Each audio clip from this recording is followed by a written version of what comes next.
Recording देखते time भी ऐसा ही किया करो कि अपने मोबाइल पे तो रिकॉर्डिंग चलाएं, ईयरफोन लगाएं और उस रिकॉर्डिंग के साथ साथ ही अपने कंप्यूटर या लैपटॉप पर उन चार्ट्स में उसी तरह से गो थ्रू कीजिए, उन चार्ट को उसी तरह से एनालाइज कीजिए, स्टेप बाय स्टेप, जैसे मैं करता हूं। ठीक है, ये बहुत ही अच्छी अप्रोच है। वेबसाइट के थ्रू या एप्लीकेशन के थ्रू, जैसे भी आपको ठीक लगे।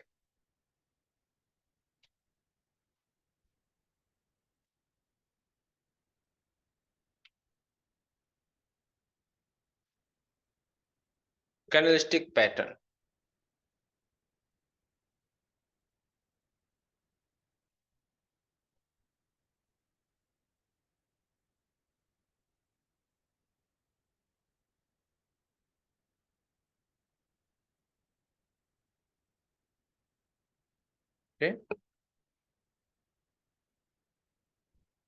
कैंडलस्टिक पैटर्न, इनके बारे में बात करेंगे, पर इनसे पहले जो हमें डिस्कस करना है, कुछ स्टॉक्स के प्राइस एक्शन।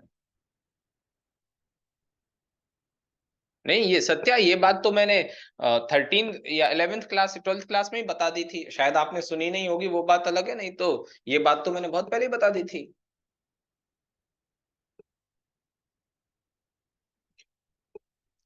एक स्टॉक है हुडको। हुडको के बारे में आपने सुना होगा, हमारे चैनल पर देखा होगा, हमारी रिकमेंडेशन देखी होगी, याद है ना हुडको? काफी बार बोला गया है हुडको के बारे में, और जब से बोला है तब से वो ऊपर ही है, अच्छे खासे इसमें रिटर्न्स मिल रहे हैं, ऑल टाइम हाई जाने की तैयारी है, ऑलमोस्ट ऑल टाइम हाई के पास ही है, ऑलमोस्ट ऑल टाइम हाई के पास। अब इसमें ईयरली, हाफ ईयरली या क्वार्टरली का तो बहुत ज्यादा बड़ा डेटा नहीं है, क्योंकि बहुत ज्यादा कैंडल नहीं है, अभी थोड़े टाइम पहले 2017 में ही ये आया था, 2017 में ये नीचे आया। यदि मैं मंथली से इसको समझने की कोशिश करूं, तो मंथली पर कोविड के टाइम पे ऑल टाइम लो फॉर्म करने के बाद इसने एक ये rally base rally type structure बनाया था। मंथली का हमारा ये rally base rally type structure था। इस रैली बेस रैली के स्ट्रक्चर में ठीक बात ये थी कि इसने इस वाली रेंज के ऊपर क्लोजिंग दी और इस वाले सप्लाई जोन को टेस्ट कर दिया, और जब ऊपर का कोई सप्लाई जोन टेस्ट हो गया, प्राइस में कंसोलिडेशन आए और उसके बाद प्राइस अच्छे डिमांड जोन में आए, ऊपर के सप्लाई जोन को टेस्ट करते हुए एक कंसोलिडेशन के साथ प्राइस हमारे किसी अच्छे डिमांड जोन में आए, तो उस डिमांड जोन के चलने की प्रोबेबिलिटी तो बहुत अच्छी हो ही जाती है, बट उसके बहुत ऊपर जाने की प्रोबेबिलिटी हो जाती है, क्योंकि वो प्राइस अपने ऊपर के सप्लाई जोन को टेस्ट करते हुए आई है, जो यहां पर हुआ, जो कि यहां पर हुआ मंथली के इस डिमांड जोन से। मंथली के इस डिमांड जोन में काफी टाइम तक, बहुत लंबे टाइम तक प्राइस रही थी, बहुत लंबे टाइम तक। बट इसमें बाद में अपमूव आया, 31 से प्राइस ऑलमोस्ट 60 के आसपास गई, फिर ऊपर से उसने इस सप्लाई जोन को अप्रोच किया, ये रैली बेस्ड ड्रॉप का एक नॉर्मल सा सप्लाई जोन था, इस सप्लाई जोन को टेस्ट करने के बाद फिर से प्राइस नीचे आई,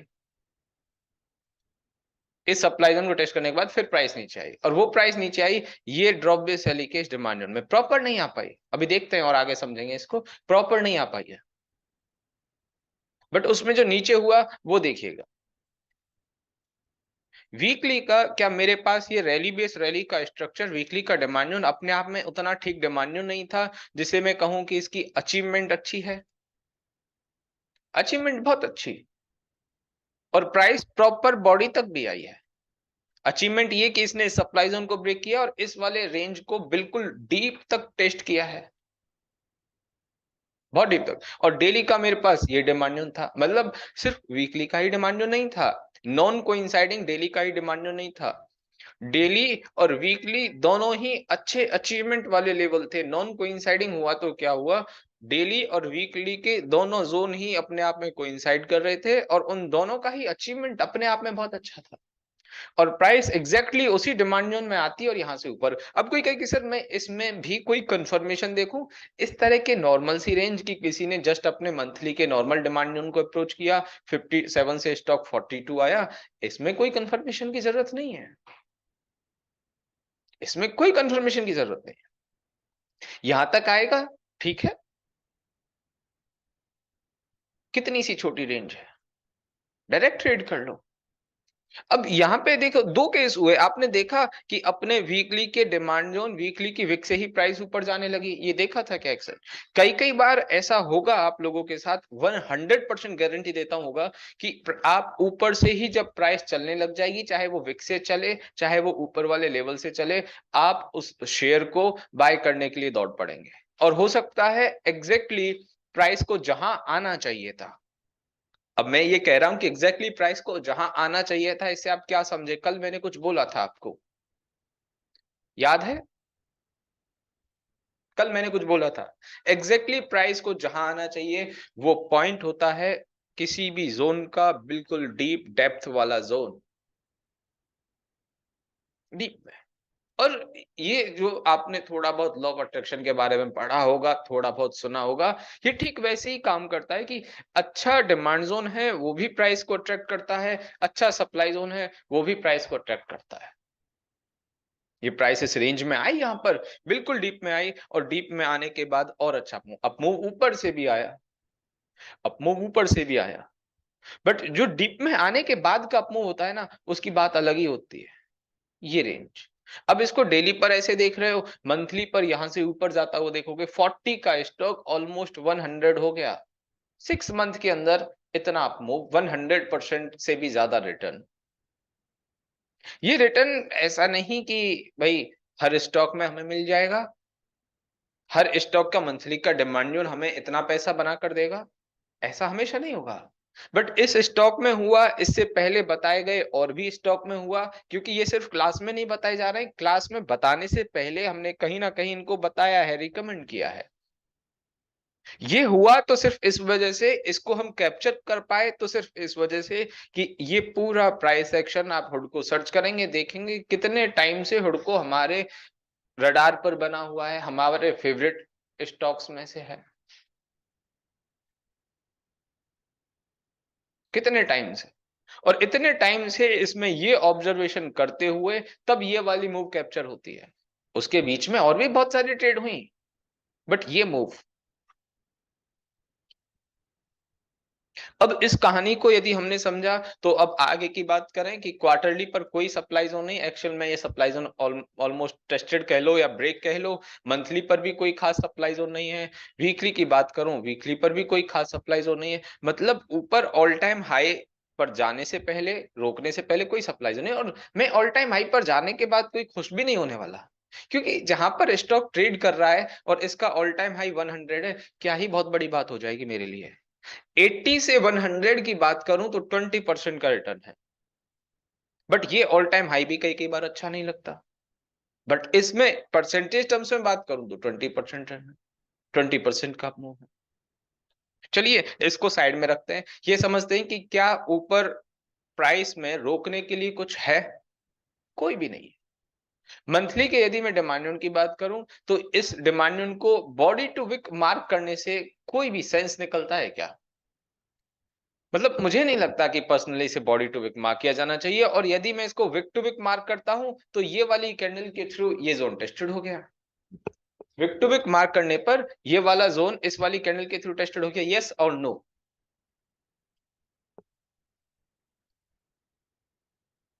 तो मंथली का इस नीचे वाले एरिया से पहले हमारे पास कुछ है भी नहीं। चलो मंथली नहीं, क्वार्टरली देख लेते हैं। क्वार्टरली का मेरे पास ये एक ड्रॉप बेस रैली का लोकेशन हो सकता है क्या? क्वार्टरली का ड्रॉप बेस रैली का लोकेशन हो सकता है। मंथली का ट्रेंड अपने आप में अप है। यदि मैं वीकली पर कोई एग्जीक्यूशन देखूं तो रैली बेस रैली का ये डिमांड जोन, नीचे ये ड्रॉप बेस रैली का demand zone. Quarterly income trade मेरे पास अग्रेसिव भी है और कंजर्वेटिव भी है, दोनों तरह की ट्रेड है क्यूआईटी इनकम ट्रेड की बात करूं तो ये तो रही क्यूआईटी इनकम ट्रेड की बात। बट उससे भी आगे मैं क्विक ट्रेड के लिए आपको एक बात बताता हूं कि यहां पर इन दोनों कैंडल्स, ग्रीन कैंडल्स के बीच में क्या कुछ लोअर टाइम फ्रेम पर हो सकता है? मुझे ऐसा लगता है कि हो सकता है। इवन इन दोनों के बीच में भी कुछ हो सकता है, जब भी इस तरह की कोई कैंडल बने उनके बीच में मिडिल में कुछ ना कुछ होगा। तो अभी प्राइस जब ऊपर किसी सप्लाई जोन से नहीं आ रही है तो मेरे पास वीकली का ये लोकेशन अपने आप में ठीक है, रैली बेस रैली का लोकेशन अपने आप में ठीक है। वीकली का 20 में भी मार्क कर देता हूं। ये वीकली का 20 EMA है, मंथली का 20 EMA तो थोड़ा और नीचे है यहां पर।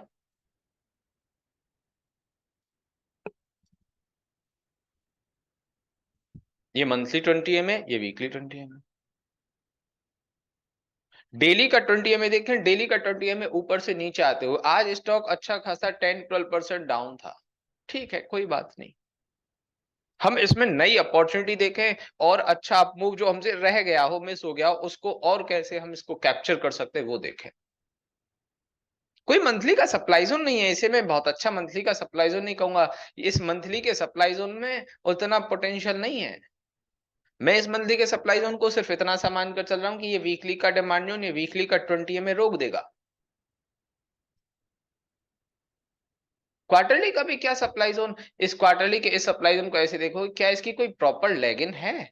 कोई प्रॉपर लेगिन भी नहीं है इसकी क्वार्टरली सप्लाई जोन की। फिर भी ये जो बात कर रहा हूं कि भाई क्वार्टरली का सप्लाई जोन नहीं है, मंथली का सप्लाई जोन नहीं है, किसी को अग्रेसिव लग रहा है।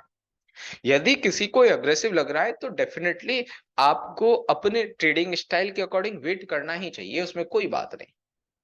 आपका जो भी ट्रेडिंग स्टाइल है उसके अकॉर्डिंग आपको वेट कर रहे हैं, कोई प्रॉब्लम नहीं है। क्योंकि सबका ट्रेडिंग स्टाइल अलग अलग हो सकता है, उसमें तो कोई बात है ही नहीं। सबका सोचने का तरीका अलग अलग हो सकता है। मुझे ये लगता है कि मेरे लिए ये वीकली का डिमांड जोन और इवन ये भी नॉर्मल सा जो जोन है ना, ये भी प्राइस को रोक देगा। दो डिमांड जोन, ऊपर वाला डिमांड जोन और नीचे वाला डिमांड जोन, दो डिमांड जोन है ट्रेड लेने के लिए। पहले ऊपर वाले डिमांड जोन की ही बात करूं, वीकली का ये लोकेशन, ऊपर कोई खास सप्लाई जोन नहीं है। डेली पर ये एरिया, डेली के ट्रेंड के साथ भी कोई बहुत ज्यादा प्रॉब्लम नहीं हुई। ज्यादा से ज्यादा मैं कहूंगा कि ये रेंज ब्रेक हुई तो साइडवेज हो गया, और बहुत ज्यादा कुछ भी नहीं हुआ। और 125 75 मिनट पर यदि मैं कोई इसमें जोन फाइंड आउट करूं फॉर ट्रेडिंग पर्पस, 125 मिनट पर कुछ खास स्ट्रक्चर नहीं है। 75 मिनट पर मेरे पास ये ड्रॉप बेस रैली, ये डिमांड जोन है जो कि 20 EMA से बिल्कुल 75 मिनट पर कोइंसाइड कर रहा है। अब यहाँ पे थोड़ा सा डाउट आप लोगों को ये हो सकता है कि सर यहाँ पर ये जो गार्बेज एरिया बना है, हालांकि 75 मिनट पर उतना गार्बेज नहीं है जितना 125 मिनट पर है। 75 मिनट पर उतना गार्बेज नहीं है जितना 125 मिनट पर है, बट फिर भी यदि मैं बात करूं इस ड्रॉप बेस वाली के डिमांड जोन की, कि ड्रॉप बेस वाली का डिमांड जोन है, तो अपने आप में ठीक है, अच्छी बात है। फिर भी किसी को डाउट लगता है तो यहां पर एक छोटा सा काम करें, जो मैं वीकली के ये लोकेशन को मार्क करके चल रहा था ना, उसको तो मैं डायरेक्ट ट्रेड करने की बात कह ही रहा हूं, मैं दोनों रास्ते बता रहा हूं कि आप क्या क्या इसमें कर सकते हैं। या तो 75 मिनट का ये डिमांड जोन मार्क कर लें, ये वाला पॉइंट, कुछ यहां एंट्री और इधर स्टॉप लॉस। क्योंकि ये वीकली पर भी है, ये डेली पर भी है, ये 75 मिनट पर भी है, वीकली का 20 EMA भी है। और जहां तक मेरी समझ में बात आ रही है, मुझे ऐसा लग रहा है ये इन दोनों पॉइंट्स का एक ओरिजिन पॉइंट भी है। इन दोनों, इस कंप्लीट अपमूव का एक ओरिजिन पॉइंट भी है, जहां से इसको यदि मैं विदाउट बेस कैंडल वाला जोन कंसीडर करता हूं सिर्फ समझने के पर्पज से, तो ये वही रेंज, यस और नो, जहां से एक्चुअल में बाइंग की शुरुआत हुई। अब कोई कहे सर मैं टाइप 2 टाइप 3 एंट्री के साथ नहीं जाना चाहता, मुझे चाहिए इसमें टाइप 1 एंट्री। मैं भी टाइप 1 एंट्री की ही बात कर रहा हूं, बट फिर भी मुझे टाइप 1 एंट्री में 75 मिनट वाले जोन के ऊपर उतना कॉन्फिडेंस नहीं आ रहा है, मैं क्या करूं? अब यहां पे मैं एक और लॉजिक बता देता हूं। यहां पर यदि प्राइस इस जोन में आती है, 75 मिनट में आ जाए, डेली पर आ जाए, वीकली पर आ जाए, जैसे ही रिएक्शन आने लगे, रिएक्शन आने के बाद कोई भी छोटा सा डेली का डिमांड जोन मिल जाए, उसी डेली के डिमांड जोन से आप लॉन्ग हो जाइए। कोई भी छोटा सा डिमांड जोन, उसी डेली के डिमांड जोन से आप लॉन्ग हो जाइए, उतना सफिशियंट है इसके लिए,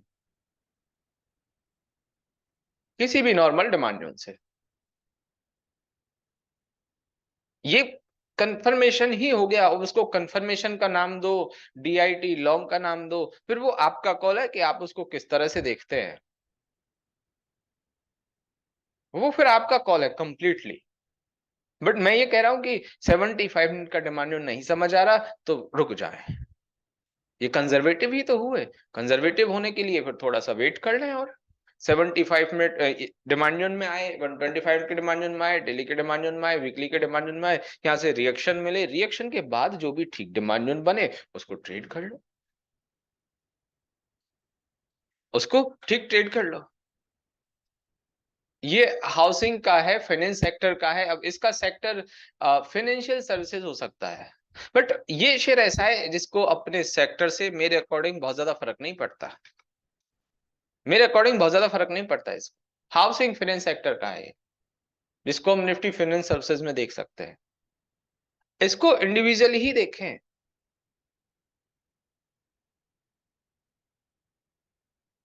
75 मिनट का अच्छा लगता है, डायरेक्ट लो। मैं तो मार्क इसी वजह से कर रहा हूं कि डायरेक्ट ले लो, कोई प्रॉब्लम ही नहीं है, कोई प्रॉब्लम नहीं है। स्टॉप लॉस के साथ थोड़ा सा ये कर सकते हो कि स्टॉप लॉस को थोड़ा सा नीचे, बहुत ज्यादा नीचे नहीं, थोड़ा सा नीचे कहीं ये वाले पॉइंट। और कोई बहुत ज्यादा बड़ा स्टॉप लॉस नहीं है कि बहुत ज्यादा बड़ा स्टॉप लॉस है, थोड़ा सा नीचे, थोड़ा सा नीचे। मैं स्टॉप लॉस को इस वजह से कहकर चल रहा हूँ कि ये पीछे का जो गार्बेज एरिया रह गया ना, ये कहीं ना कहीं जोन की स्ट्रेंथ को कम ना कर दे। मैं स्टॉप लॉस की ऐसा हो कि प्राइस ने जस्ट स्टॉप लॉस किया, उसके बाद प्राइस चलने लगी, तो मैं स्टॉप लॉस में थोड़ा और नीचे जा रहा हूं। अब ऐसा नहीं है बचने के लिए स्टॉप लॉस यहां रख दो, नहीं, ऐसा नहीं करना है। यहीं तक ठीक है, सफिशिएंट है। आया हुडको की WIT इनकम ट्रेड समझ में आ गई? हुडको,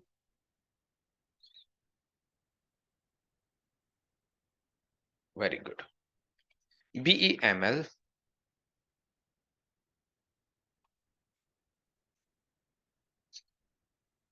BEML ऑल टाइम हाई पर गया और रिसेंटली ही गया। इन दोनों कैंडल्स ने अगस्त 2023 में BEML को ऑल टाइम हाई पर पहुंचाया। और ऑल टाइम हाई पहुंचाने के पीछे जो डिमांड जोन था वो एक तरह से ये डिमांड जोन था। इस मंथली के डिमांड जोन में आते आते बाकी के सारे सप्लाई जोन टेस्टेड थे। एक ये 5 बेस कैंडल वाला, 4 बेस कैंडल वाला एक डिमांड जोन था, ये 4 बेस कैंडल वाला डिमांड जोन था, बट ठीक है, सॉरी सप्लाई जोन, इसको ब्रेक कर दिया। ऑल टाइम हाई पर पहुंचाने वाला ये मंथली का डिमांड जोन क्वार्टरली का 20 EM है। और डेली पर यदि मैं बात करूं, इतना सारा कंसोलिडेशन, इतना सारा कंसोलिडेशन, यहां पर ये MIT trade drop base rally बिल्कुल परफेक्ट होने के बाद भी स्टॉप लॉस हो गई। मुझे कोई ज्यादा फर्क नहीं पड़ा कि स्टॉप लॉस हो गई। इसके बाद से जो अप मूव आने लगे, मैं यहां पर लॉन्ग कर सकता हूं, यहां लॉन्ग करो, यहां लॉन्ग करो, यहां इस वाली रेंज में वीकली का कोई लोकेशन मिले, इन वीकली के लोकेशन में लॉन्ग कर लो। ये ट्रेड स्टॉप लॉस हो गई ऊपर, बट उसके बाद अभी जो एक्शन बना, अभी ऑल टाइम हाई के पास प्राइस गई। मुझे क्लियर कट समझ में आ रहा है कि इन दो मंथली कैंडल्स के बीच में जो स्ट्रगल चला, कहीं ना कहीं लोअर टाइम फ्रेम पर कुछ कुछ हुआ, लोअर टाइम फ्रेम पर कुछ ना कुछ हुआ, ये स्ट्रगल इस वाली रेंज को ऑल टाइम हाई देने के लिए। और वो स्ट्रगल मेरे लिए तो क्या हो सकता है, वीकली का डिमांड जोन, जो कि वीकली का डिमांड जोन है भी, ये वीकली का डिमांड जोन। इस वीकली के डिमांड जोन को मैं इस तरह से मार्क करता हूं, रैली बेस रैली, 20 EMA को भी मार्क करता हूं।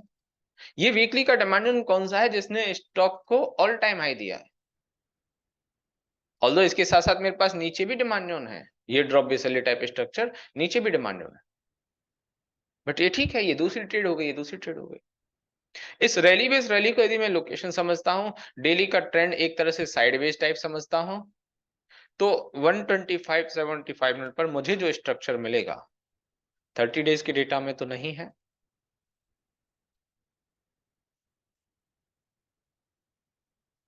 यहां है लोअर टाइम, इधर नीचे वाले एरिया में कुछ नहीं, यहां पर भी कोई खास नहीं है। मुझे जो पिक्चर समझ में आई ना, वो डेली की ये पिक्चर समझ में आई ज्यादा, कि इसको मैं कुछ इस तरह से मार्क करता हूं, जिसमें यहां एंट्री, इधर स्टॉप लॉस, और 1:2 का कहीं टारगेट। और उसके अलावा इस जोन का इस जोन का चल जाना या इस जोन का ब्रेक हो जाना, ठीक है, ये चल गया तो भी थोड़ा बहुत 1:2 का टारगेट देने के बाद प्राइस यदि नीचे इस ड्रॉप बेस रैली के डिमांड में आती है ना, तो मैं इसको भी ट्रेड कर लूंगा, कोई प्रॉब्लम नहीं है। इसको drop base rally exceptional marking के अकॉर्डिंग मेरा स्टॉप लॉस यही आएगा। एक्सेप्शनल की marking leg in base leg out में जो भी नीचे है उसके अकॉर्डिंग यही आएगा। फिर मेरे पास ये दूसरी ट्रेड हो गई और ये ऊपर वाली ठीक ट्रेड हो गई। दूसरी ट्रेड में यदि किसी को लगता है कि यार दूसरी नीचे वाली ट्रेड में मुझे कॉन्फिडेंस नहीं आ रहा, आप ऊपर वाली इस ट्रेड को करो। ये कोई भी बहुत ज्यादा अग्रेसिव ट्रेड है नहीं, अग्रेसिव ट्रेड नहीं है कोई भी बहुत ज्यादा। और डेली पर यहाँ पे 20 एमए भी आ रहा है, अपन स्टॉप लॉस को इस 20 एमए के नीचे रख देते हैं। ऑल्दो थोड़ा नीचे नीचे आते हुए प्राइस इस वीकली के 20 में थोड़ा बहुत ऊपर आ जाएगा, बट ठीक है, नहीं भी आता है तो हम अपना स्टॉप लॉस ये मानकर चले ना, कहाँ प्रॉब्लम है। अब इस तरह से हमने थोड़ी सी देर में 2 WIT, हालांकि मेरा ये होमवर्क है, बट आपका भी तो ऐसे ही होमवर्क होना चाहिए, आपकी भी तो ऐसी प्रैक्टिस होनी चाहिए कि पूरे चार्ट को स्कैन करते हुए पता नहीं कब कौन सी ट्रेड कितनी अच्छी मिल जाए। एक तरह से 2 WIT सेटअप हमें नहीं मिल गए, एक हुडको में मिल गया, एक BEM में मिल गया।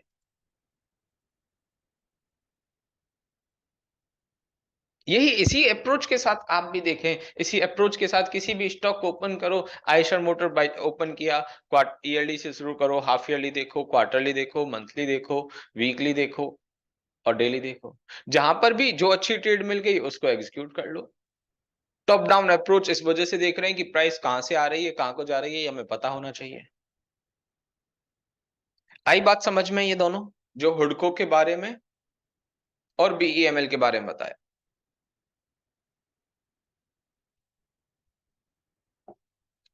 और 2000 3000 के स्टॉक में ये जो BEML में हमने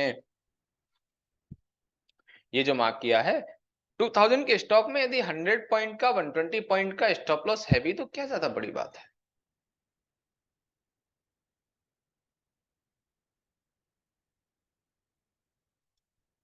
तो मत करना आप चिराग। एक स्टॉक है भेल,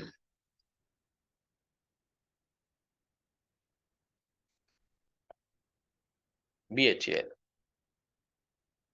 आप हमारे चैनल पर जाएंगे, देखेंगे, 2.0 कम्युनिटी में होंगे, वहां देखेंगे इसके वीडियो बना रखे हैं, हर एक सेशन में इसको डिस्कस किया जाता है। हमेशा इसका एक चीज ट्रेंड होती है, भेल का खेल करके हमारी तरफ से। बिल्कुल फेवरेट स्टॉक है। इसका प्राइस एक्शन ध्यान से समझना। जो कल मैंने LNTFH, कल मैंने कोल इंडिया में वरमाला की बात करी थी, वही सेम वरमाला की बात मैं BHEL में करूंगा। वरमाला मतलब जो कल नहीं थे लोग, कि ये इस तरह से अपमूव आने वाला है, पूरी तरह से ये अपमूव आ जाएगा इसमें। कल परसों की क्लास देखिएगा, आप लोगों को मजे आएंगे, बहुत मजे आएंगे क्लास सुनने में।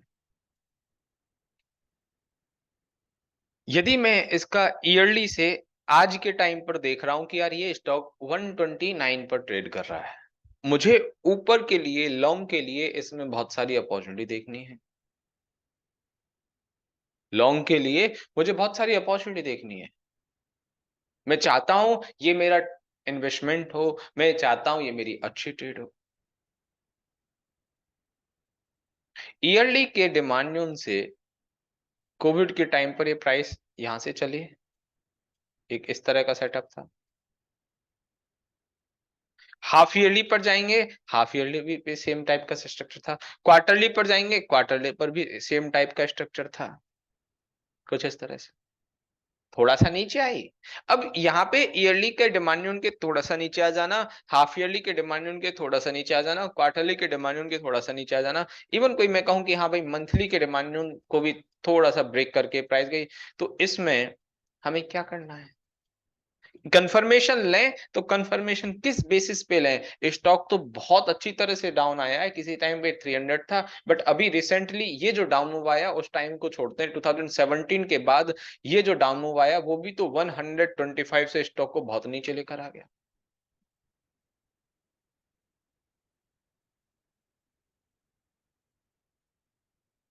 रैली बेस रैली, ये नहीं लग रहा हाफ ईयरली है, ये नहीं लग रहा क्वार्टरली है, हर जगह पर है। और फिर भी लगता है कि ये मान लो ये तो ऑल टाइम लो गया, ये मान लो इसने इन डिमांड को ब्रेक कर दिया। क्या इतनी सेलिंग के बाद हम इस डिमांड में कैसे भी करके डायरेक्ट ट्रेड करने वाले थे या हैं? Confirmation entry. और उस कंफर्मेशन एंट्री का मतलब हो जाएगा कि प्राइस उस कंफर्मेशन एंट्री का मतलब हो जाएगा जब प्राइस ऊपर जाते हुए कोई भी अच्छे सप्लाई जोन्स को ब्रेक करने लगे, वहां पर आप ट्रेड कर लें। वो कंफर्मेशन हो गई। फिर उसके बाद जो कुछ भी, जब भी प्राइस ऊपर जाए उसको ट्रेड करते जाओ, अनटिल अनलेस वो अपने सप्लाई जोन तक नहीं पहुंचे, अपोजिंग जोन तक नहीं पहुंचे।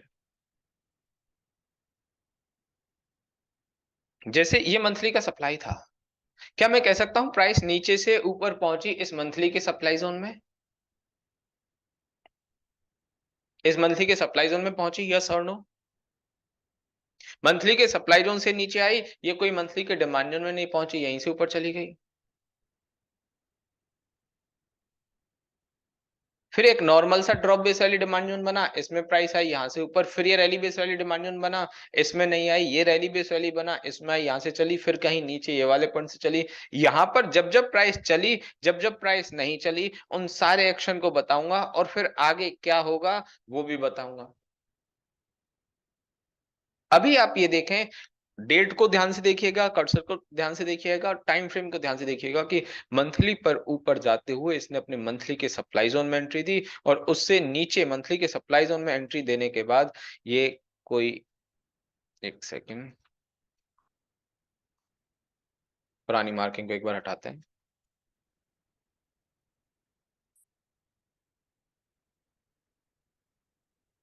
यहां पर एक ये रेंज में आने के बाद मंथली के सप्लाई जोन में यहां पर पहुंची, इस रेंज में भी जरा सा इसका मैं कहूंगा कि स्टॉप लॉस करने के बाद, जो स्टॉप लॉस थोड़ा नीचे रख ले, स्टॉप लॉस थोड़ा सा यहां पर होने के बाद यहां से ऊपर गई। ट्रैप लेवल में ये कहानी भी समझ में आ जाएगी, जिस दिन ट्रैप लेवल की क्लास होगी ना, 19th क्लास, उस दिन ये कहानी भी समझ में आ जाएगी।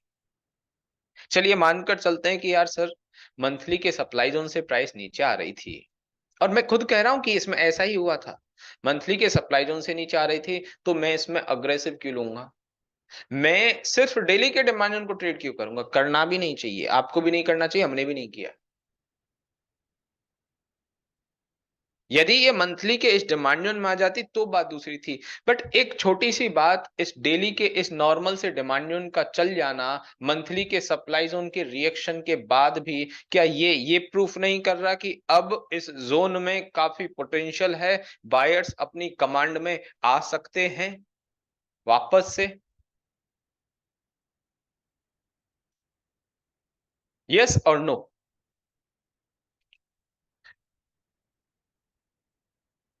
और उसके बाद जो हुआ वो वीकली के टाइम फ्रेम पर देखने के लिए बहुत अच्छा है। उसके बाद जो हुआ वो वीकली के टाइम फ्रेम पर देखने के लिए बहुत अच्छा है कि यहां पर इस वाली रेंज से कभी मंथली के सप्लाई जोन से प्राइस नीचे आई, यहां पर इस रेंज ने इसको रोका, फिर ये यहां से ऊपर गई। यहां पर मैं एक बार डेली ये मार्क कर रहा हूं, डेली पर जाऊंगा अब। ये है दिसंबर 2020। अभी बस हम इसमें ये देख रहे हैं कि यदि हमारी एंट्री मिस हो रही है, नहीं हो रही। दिसंबर 2020 में क्या मैं ये कह सकता हूं ये रैली बेस रैली का डिमांड जोन है? इस रैली बेस रैली के डिमांड जोन में आने के बाद प्राइस ऊपर चली गई। अब फिर से मेरा कॉन्फिडेंस अब बढ़ रहा है, मुझे एंट्री नहीं मिल रही, ठीक है। यदि मैं इसको वीकली का लोकेशन मानूं, यदि मैं इसको वीकली का लोकेशन मानूं, तो क्या ऊपर वाली ट्रेड मेरी अग्रेसिव ट्रेड नहीं है जिसमें मुझे एंट्री नहीं मिली थी? डेली वाली ट्रेड मेरी अग्रेसिव ट्रेड नहीं है? बिल्कुल अग्रेसिव ट्रेड है। बट फिर भी मैं कहता हूं मैं अभी भी इस ट्रेड को नहीं कर रहा, बट इस ट्रेड को ना करने से मेरी एक चीज का बेनिफिट, नुकसान हो रहा है कि मुझे प्रॉफिट नहीं मिल रहा। दूसरा बेनिफिट सबसे बड़ा ये हो रहा है कि मेरा डिमांड जोन के लिए कॉन्फिडेंस बढ़ रहा है, क्योंकि डिमांड जोन इसमें रेस्पेक्ट होने लगे हैं। और अब की बार जो ये रैली बेस रैली का डिमांड जोन बना, और इस रैली बेस रैली के डिमांड जोन में जब प्राइस ऊपर से नीचे आई, रैली बेस रैली के इस डिमांड जोन में एक छोटी सी बात है डेली पर, जो अभी थोड़ी देर पहले मैंने बताया, ये आप लोगों ने पढ़ा होगा, कप एंड हैंडल का पैटर्न नहीं है क्या ये?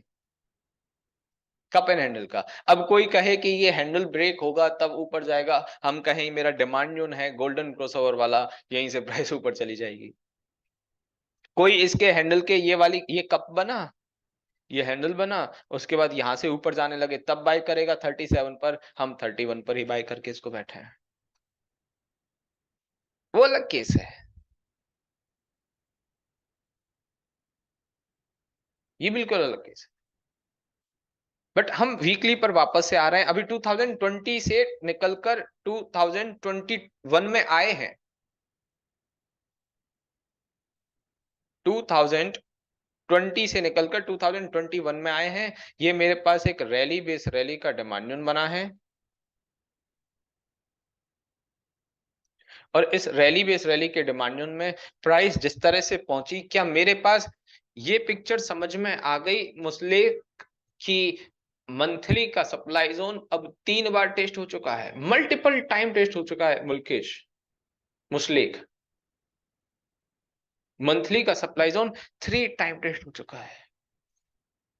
प्राइस ईएमए वीकली के डिमांड जोन, और यहां पर आती है यहां से ऊपर, फिर एक नया डिमांड जोन बनाती है ये टाइप का, फिर ईएमए पर आती है, फिर ये मंथली के सप्लाई जोन को बहुत अच्छी तरह से ब्रेक कर दिया। और मंथली के सप्लाई जोन को ब्रेक करने का प्रोसेस कब चला, जुलाई 2020 में, एक्चुअल में ब्रेक कब हुआ, फेब और मार्च 2021 में। ऑलमोस्ट 7 to 8 मंथ इसको लग गए, 7 मंथ लग गए। बट उस 7 मंथ के बाद जो अपमूव आया वो कुछ ऐसा कि 634 की प्राइस 79-80 हो गई, ऑलमोस्ट 150% रिटर्न। जैसे कोई बात करे अभी सीयूबी में, सिटी यूनियन बैंक, कि सिटी यूनियन बैंक अपने क्वार्टरली कैश डिमांड जोन में, मंथली कैश डिमांड जोन में इस तरह से कंसोलिडेट होते हुए बहुत टाइम हो गया। वीकली के जो डिमांड जोन बन रहे हैं, कल वाले कौन से चार्ट की याद आ रही है आपको? यदि याद होगा तो बताइए, कल वाले कौन से चार्ट की याद आ रही है?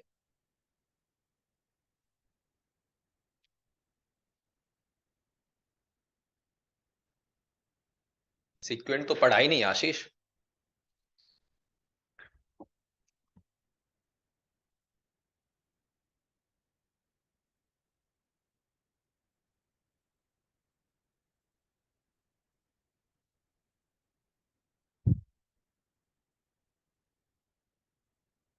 वो कहानी सुनी है कि एक बार एक कॉलेज के 4 बच्चे गए बाहर, विदाउट परमिशन अपनी कार लेकर, कार से गए, और उन्होंने बंक कर लिया। जैसे ही प्रिंसिपल को पता चला, वो लेट हो गए, लेट हो गए, रात में नहीं आ पाए, पकड़े गए। वापस आए, प्रिंसिपल ने पूछा कि भाई क्या हुआ, इतना लेट कैसे हो गए, रात में कहाँ थे, बिना बताए बंक क्यों किया? तो वो पहले से प्लानिंग बनाकर आए थे कि ये कह देंगे सर हमारी गाड़ी का टायर पंचर हो गया।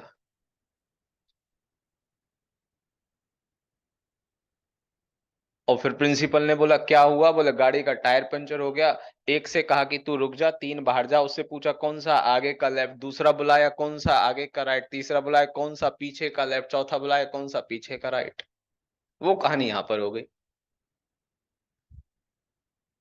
जो जो स्टॉक बताए वो सारे लिख दिए,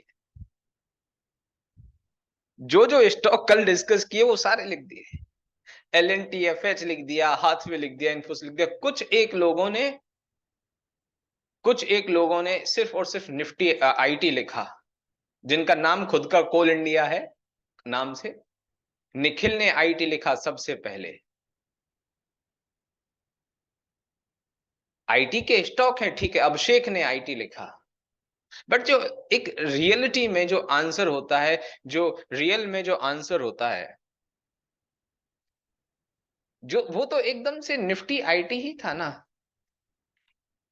क्योंकि निफ्टी आईटी के बाकी के स्टॉक में आपने देखा होगा अलग अलग तरह की स्ट्रक्चर थी। ये देख लीजिए वीकली पर निफ्टी आईटी का स्ट्रक्चर है, वीकली के डिमांड किस तरह से, क्वार्टरली के इस वीक टू वीक डिमांड में आने के बाद निफ्टी आईटी जिस तरह से चल रहा है, ऐसा ही कुछ मैंने सीयूबी में बताया। बट बात सारी वो है कि भाई इंसान वही सुनता है जो सुनना चाहता है, एक बात के 10 अर्थ निकाल लेता है अपने आप ही।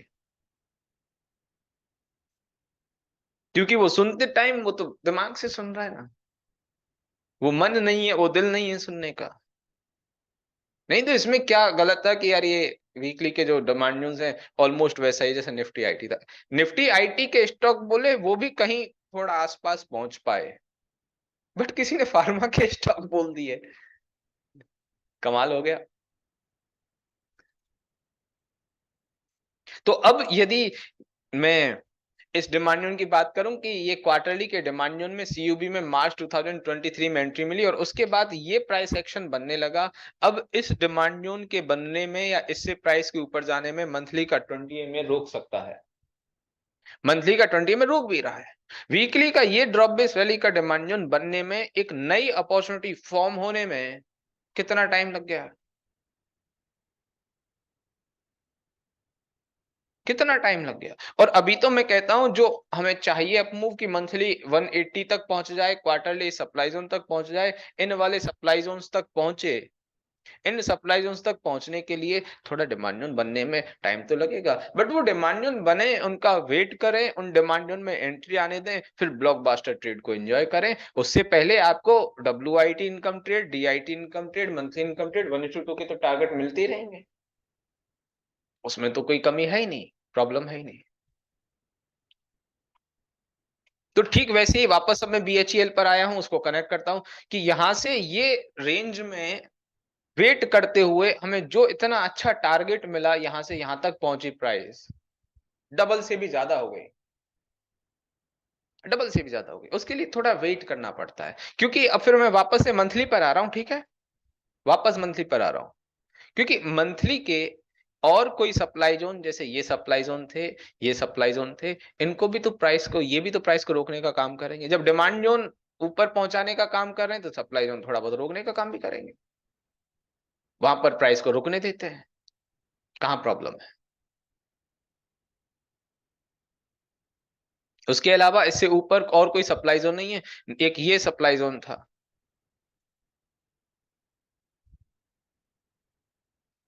एक ये सप्लाई जोन था जो कि एक बार यहां से टेस्टेड भी था, ये वाला सप्लाई जोन। बट अभी हम कहां तक पहुंचे थे, अभी हम कहां तक पहुंचे थे, मार्च 2022 तक, 21 तक। इस मार्च 2021 में इन वाले डिमांड जोन 20 में से प्राइस ने ऊपर जाते हुए ये अच्छा, उसके बाद फिर ये वीकली का एक डिमांड जोन था, मंथली पर तो यहाँ पे फेब 2021 में कोई ऐसा डिमांड जोन नहीं था, बट वीकली का जो ये डिमांड जोन था, ये वाला एरिया फेब 2021 में, इससे नॉन कोइंसाइड करता हुआ मेरे पास डेली पर ये ड्रॉप बेस रैली का स्ट्रक्चर था, ये वाला पॉइंट, जिससे ये अप मूव आया, ये वाला अप मूव आया जिससे। एक और स्टॉक है कोल इंडिया, सेम। अभी ये पिक्चर देख लो आप एक बार कि अप्रैल में जो ये अप मूव आया, इतने कंसोलिडेशन के बाद मार्च अप्रैल ऑलमोस्ट 2 महीने तक प्राइस साइडवेज रही, और उसके बाद ये ब्लॉकबस्टर अप मूव, ये कैसे हुआ, क्यों हुआ, ये आपको समझ में आ गया ना कि वीकली के नॉन कोइंसाइडिंग डिमांड में आने, वीकली का जो एक डिमांड जोन था, डेली का नॉन कोइंसाइडिंग डिमांड जोन था, वीकली का 20 में था, उस वाली रेंज में आने से ऊपर, क्योंकि इन डिमांड जोन्स ने अपनी पावर को पहले से ही दिखा दिया, इन डिमांड जोन्स ने अपने ऊपर वाले सप्लाई जोन को टेस्ट कर दिया, ब्रेक कर दिया, इन सब करने के बाद अपने आप का पोटेंशियल शो कर दिया था।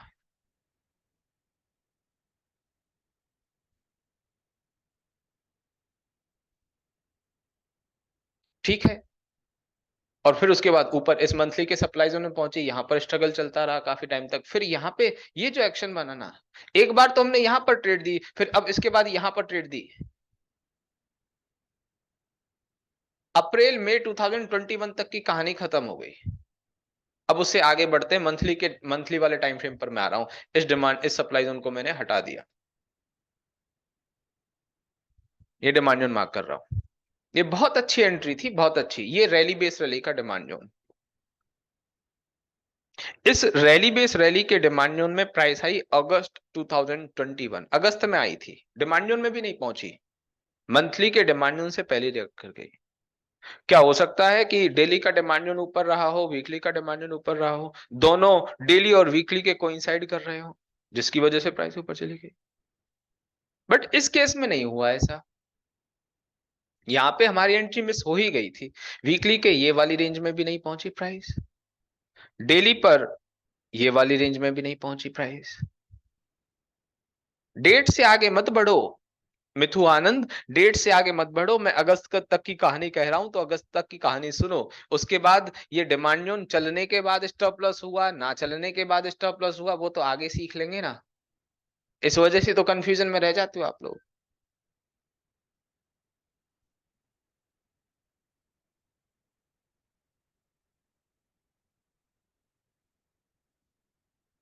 अगस्त 2021 में ना वीकली का कोई डिमांड जोन था, ना ही डेली का कोई डिमांड जोन। यहां से हमारी, ये हम जिन लेवल्स का वेट कर रहे थे, प्रॉपर बहुत अच्छी एमआईटी ट्रेड थी ये। इस प्रॉपर एमआईटी ट्रेड में एंट्री मिली नहीं, उससे पहले ही ये अपमूव आ गया। इस अपमूव का बहुत दुख हो रहा था कि यार ये अपमूव आ गया, अब क्या करें।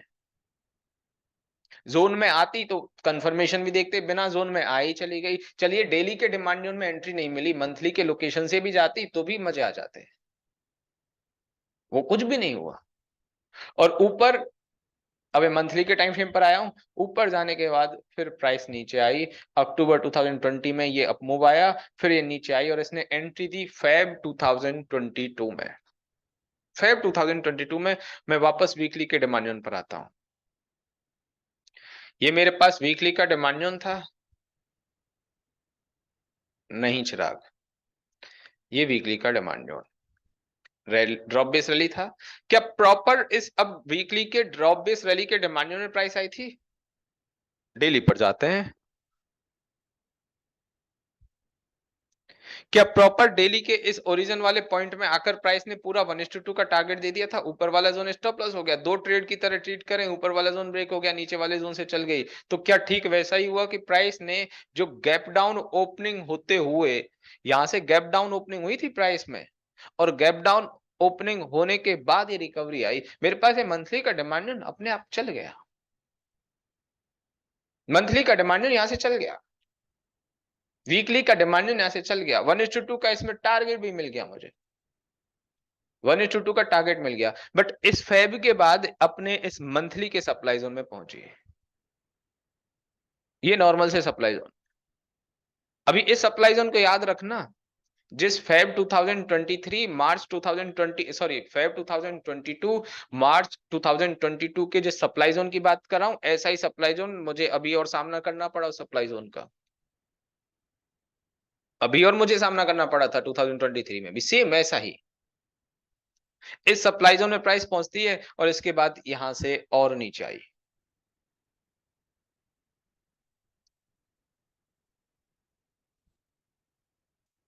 यहां से प्राइस यहां तक पहुंची।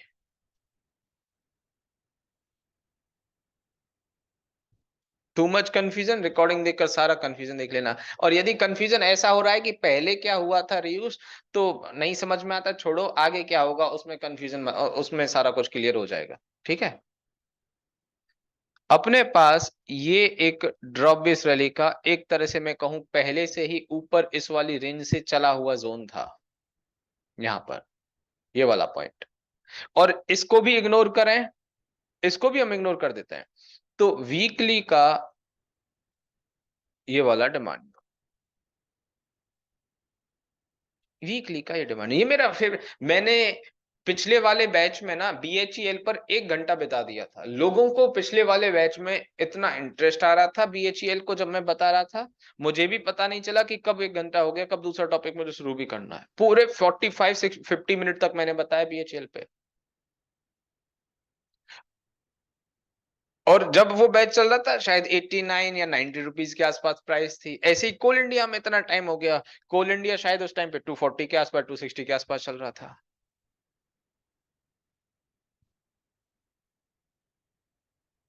ऊपर वाले इस मंथली के सप्लाई जोन, जो कि एक बार टेस्ट हो चुका था, उस मंथली के सप्लाई जोन, टेस्टेड वाले सप्लाई जोन को ब्रेक करने के बाद प्राइस नीचे आती है, वीकली के इस डिमांड जोन में आती है, और इस वीकली के डिमांड जोन से यहां से ऊपर, और ये वीकली का डिमांड जोन अपने आप में मेरे लिए ठीक था। मुझे, मेरे लिए एक ऐसा पॉइंट था कि यार यहां से प्राइस पिक करके ऊपर गई है, ऊपर वाले ये पेंडिंग ऑर्डर तो देखिए एग्जीक्यूट हो गए, ऊपर से नीचे आ रही है, ये मेरे पास ओनली एग्जीक्यूट करने के लिए ऑर्डर है। आप पहले एक बार डेट देखें, इस वाले डिमांड में प्राइस कब आई, सभी लोग बताइए कब आई।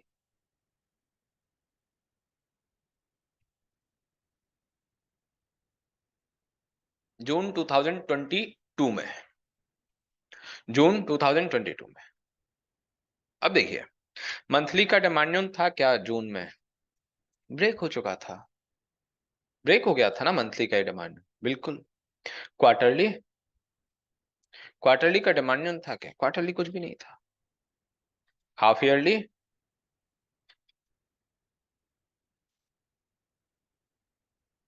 ये ड्रॉप बेस रैली का डिमांड जोन हाफ ईयरली का। और इस ड्रॉप बेस रैली के डिमांड जोन में प्राइस कैसे आई? अपने हाफ ईयरली के सप्लाई जोन से। कल भी तो मैं आपको याद हो, कल किसी स्टॉक को हाफ ईयरली के डिमांड, हाफ ईयरली के सप्लाई के बारे में कहानी बता रहा था। ठीक वैसा ही है कि ड्रॉप बेस रैली का ये डिमांड जोन अपने हाफ ईयरली का डिमांड जोन, उस हाफ ईयरली से कोइंसाइड करते हुए यदि मेरे वीकली के डिमांड जोन में, मैं नहीं कह रहा कि आप ट्रेड करो, फिर मैं क्या बता देता हूं, मैं ट्रेड करने के लिए नहीं कह रहा हूं, क्योंकि फिर कहोगे लॉट्स ऑफ कंफ्यूजन, कोई ना कोई आके आदमी। मैं कह रहा हूं आप तो ये बताओ, हाफ ईयरली के डिमांड जोन में, वीकली के डिमांड जोन में यहां से चली, कंफर्मेशन पॉइंट देखें तो क्या मेरे लिए ये कंफर्म हो गया कि अभी प्राइस को अपने बड़े टाइम फ्रेम के डिमांड जोन का सपोर्ट मिल गया है, अब यहां से इसके ऊपर जाने की प्रोबेबिलिटी है? क्या इतना कंफर्मेशन सफिशिएंट है? और यदि जून 2022 में मुझे यहां पर एंट्री मिली, उससे पहले किसी भी तरह से कोई भी रेंज आपको नजर आ रही है इस वाले टेस्टेड सप्लाई जोन से पहले, जिसे मैं कहूं कि प्राइस रुक सकती है? कोई भी रेंज यहां पर, ये सप्लाई जोन कंप्लीट देख लें, कोई रेंज नहीं। मुझे कंफर्मेशन मिल गया, प्राइस ऊपर जाने लग गई। अब मेरा काम है चुपचाप बैठकर ये देखना कि कोई अच्छा डिमांड जोन बने, उसमें लॉन्ग की ट्रेड कर लो।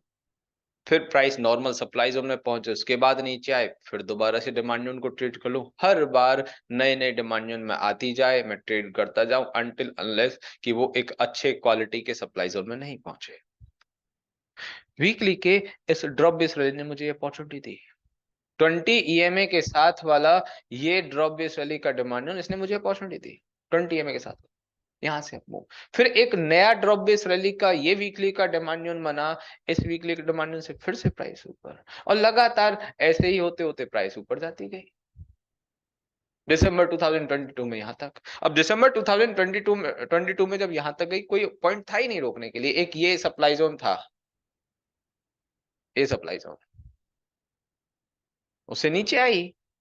और इसको मैं बहुत अच्छा सप्लाई जोन भी नहीं मान रहा कि ये बहुत अच्छा सप्लाई जोन हो। इसमें नीचे आने पर जो हुआ वो देखें, वो बहुत इंटरेस्टिंग है कि यहां से उस सप्लाई जोन से नीचे आने पर क्या हुआ। मैं इन सारे डिमांड जोन को यहां से हटा रहा हूं।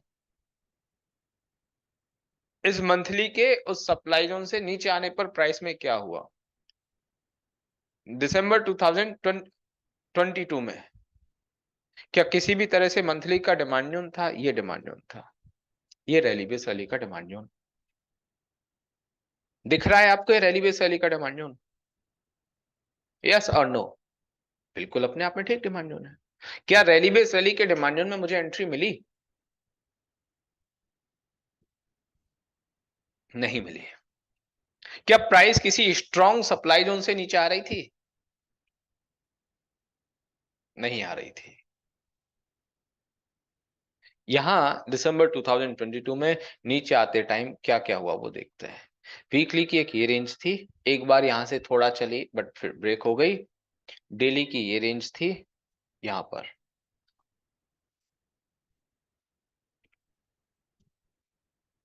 अग्रेसिव लेवल में मान सकता हूं क्या इसे? क्या मैं इसको as a aggressive level trade कर सकता हूं? बिल्कुल कर सकते हैं। मेरे हायर टाइम फ्रेम के सप्लाई जोन से प्राइस आ ही नहीं रही है, नॉर्मल से सप्लाई जोन से आ रही है, तो क्या मैं उस वाली ट्रेड जो अभी मार्क किया उसको ट्रेड कर सकता हूं? और उससे भी ठीक आपको बताऊं कि ये मेरा वीकली का कोई प्रॉपर स्ट्रक्चर था नहीं, हालांकि इससे 1:2 का टारगेट मिल गया। अब यहां पर कोई कहेगा कि सर आपने ये छोटी सी गलत बात कह दी, गलत तो कुछ भी नहीं बट लग रहा होगा गलत बात कह दी। यार ये डिमांड ब्रेक हो गया, ये डिमांड ब्रेक हो गया, ये डिमांड ब्रेक हो गया, इनके बारे में कह नहीं रहे हो। 4 बेस कैंडल वाला डिमांड चल गया, उसके बारे में बात कर रहे हो। चलिए मैं उसके बारे में बात नहीं करता हूं, तो ये कह दो कि यहां पर एक कंफर्मेशन मिलकर इस ड्रॉप बेस रैली का नया फॉलो अप डिमांड, इसको हम बोलते हैं हमारी लैंग्वेज में फॉलो अप डिमांड, जो बना, प्राइस यहां से ऊपर चली गई ना। चलो इसको भी मत मानो। अब पॉइंट पे आओ, अब पॉइंट पे आओ कि प्राइस कर क्या रही थी, क्या करती है, कैसे होता है। ऊपर से नीचे आ रही है, इस डिमांड जोन में आई, इस डिमांड जोन में आने के बाद उसने क्या किया? इस डिमांड जोन में आने के बाद क्या किया? यहां से ऊपर गई, ऊपर जाते हुए क्या उसने सप्लाई जोन को टेस्ट कर दिया? सप्लाई जोन टेस्ट हो गया ना, सप्लाई जोन को टेस्ट करके नीचे आने लगी। फिर प्राइस और ऊपर गई ये वाली रेंज में, अब की बार ये सप्लाई जोन टेस्ट हो गया, और यहां पर इन डिमांड जोन का काम ऊपर वाले सप्लाई जोन को टेस्ट होना था, और जब प्राइस फ्री फर्स्ट क्लास हो गई कि अब यहां पर कोई सप्लाई जोन इसे रोकने के लिए नहीं है, तो ये, क्योंकि इन वाले डिमांड जोन का काम कह लो या फिर कह लो ये नीचे वाले डिमांड जोन में आने के बाद भी प्राइस में ये अपमूव यदि आते, तो वो कहीं ना कहीं सप्लाई जोन रोकते ही, वो सप्लाई जोन के रोकने का काम तो पहले ही हो गया, सप्लाई जोन के रोकने का काम तो पहले ही हो गया, नया काम तो थोड़ी ना हुआ, ये तो यहीं पर हो गया, अच्छी बात हो गई। अब फिर इस डेली के डिमांड जोन में आई, यहां से ऊपर डेली के डिमांड जोन में हमने यहां से ट्रेड नहीं ली, हमने यहां से ट्रेड ली और शायद रिकमेंड भी यहीं पर करी कि दोबारा प्राइस जब इस रेंज में आई, ठीक है, दोबारा प्राइस जब इस रेंज में आई, तो फिर मैं यहां से इसमें लॉन्ग हो गया। अब किसी को याद है, अभी थोड़ी देर पहले ही मैंने मंथली के इस सप्लाई जोन की, नॉर्मल से सप्लाई जोन की, फेब 2022 वाले की बात करी थी। ठीक ऐसा ही मेरे साथ हुआ यहां पर, मैं इसी वजह से डर रहा था कि यार इसको मंथली के सप्लाई जोन में प्राइस पहुंची है, ये देखिएगा आप ऊपर से नीचे आते टाइम, अब मैं वीकली के मंथली का सप्लाई जोन तो दिख गया ना नॉर्मल सा, इसने रोका भी प्राइस को, मैं वापस वीकली पर आ रहा हूं। मेरे पास जो कंसर्न था कि मैं डायरेक्ट अभी डेली के डिमांड जोन को एक बार के लिए वेट करूंगा, क्योंकि प्राइस इससे रिएक्ट होकर ऊपर सप्लाई जोन में पहुंच गई थी, मंथली के सप्लाई जोन में, तो मंथली के सप्लाई जोन को भी थोड़ा टेस्ट होने में टाइम लगा। जब मंथली का सप्लाई जोन टेस्ट हो गया, डेली के वीकली के इस विदाउट बेस कैंडल वाले जोन ने डेली के इस विदाउट बेस कैंडल वाले इस प्रॉपर जोन में एंट्री मिली, उसके बाद ये लगातार अपमूव आते रहे, और इन सब अपमूव के बाद ये जो वीकली पर, सॉरी, इन सब अपमूव के बाद ये जो नॉर्मल नॉर्मल भी डिमांड जोन रहे 20 ईएमए के सपोर्ट से, ये इस तरह से अपमूव आता रहा। अब इनमें मैं छोटे छोटे मूव्स को कैप्चर करके आपको बताता हूं कि कितना कितना परसेंट रिटर्न मिला। यदि मैं यहां की बात करूं,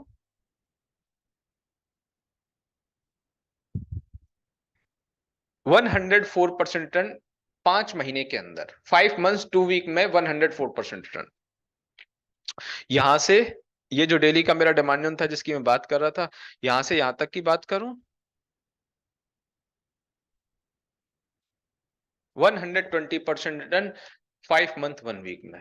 अरे 5-6 महीने में इस एनालिसिस को मैं इतनी अच्छे तरह से इस किसी स्टॉक को देख रहा हूं, इतना टाइम इन्वेस्ट कर रहा हूं, 5-6 महीने में मेरा पैसा डबल होता है, ट्रिपल होता है, तो कहां बुराई है, कहां प्रॉब्लम है, कितनी अच्छी बात है। ये आपका एक्सपीरियंस ही तो है, ये आपका एक्सपीरियंस ही तो है ना।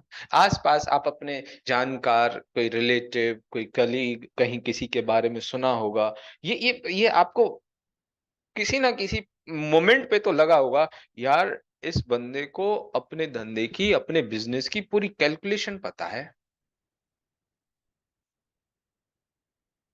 और कोई आपका फ्रेंड बिल्डर है, कोई प्रॉपर्टी डीलिंग का काम करता है, या कोई और किसी सेगमेंट में काम करता है, कोई ये समझो कोई सर्राफा व्यापारी है, गोल्ड सिल्वर का काम करता है, उसको ये सारी चीजें ऑलमोस्ट पता होती है, किस चीज से क्या इंपैक्ट पड़ता है, गोल्ड नीचे आ रहा है उस टाइम पर तो वो ऑर्डर्स को रिजर्व करके रखता है,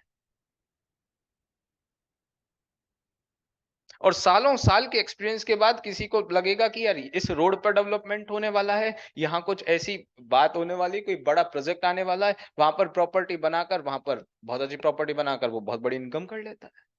ये उसके उस बिजनेस की समझ ही तो है, और क्या है। और उसमें यदि उसको कुछ अच्छा रिटर्न मिलकर आ रहा है, तो हम इसमें शेयर मार्केट में यदि बात कर रहे हैं, पर्सनली कर रहे हैं, तो बता रहे हैं कि इस तरह से 4-5 महीने के अंदर पैसा डबल हो रहा है, तो कहां प्रॉब्लम। अब ये समझ 1-2-5-10 दिन में तो डेवलप होती नहीं, 1-2-5 महीने में भी डेवलप नहीं होती, बट ये अपमूव कैप्चर करने के लिए टाइम लगेगा, टाइम देना पड़ेगा, ऐसे ही नहीं मैंने कह दिया आपने सुन लिया और हो गया।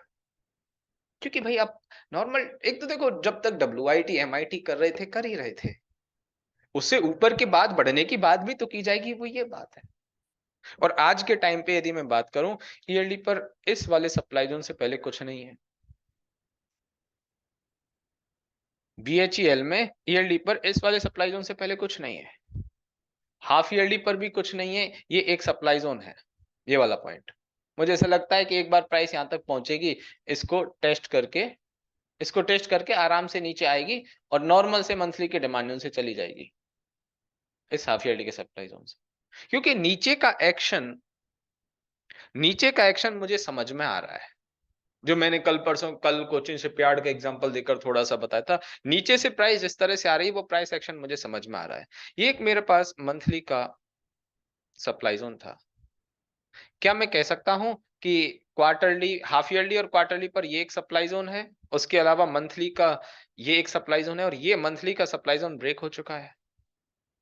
ड्रॉप बेस्ड ड्रॉप मंथली का सप्लाई जोन ब्रेक हो चुका है।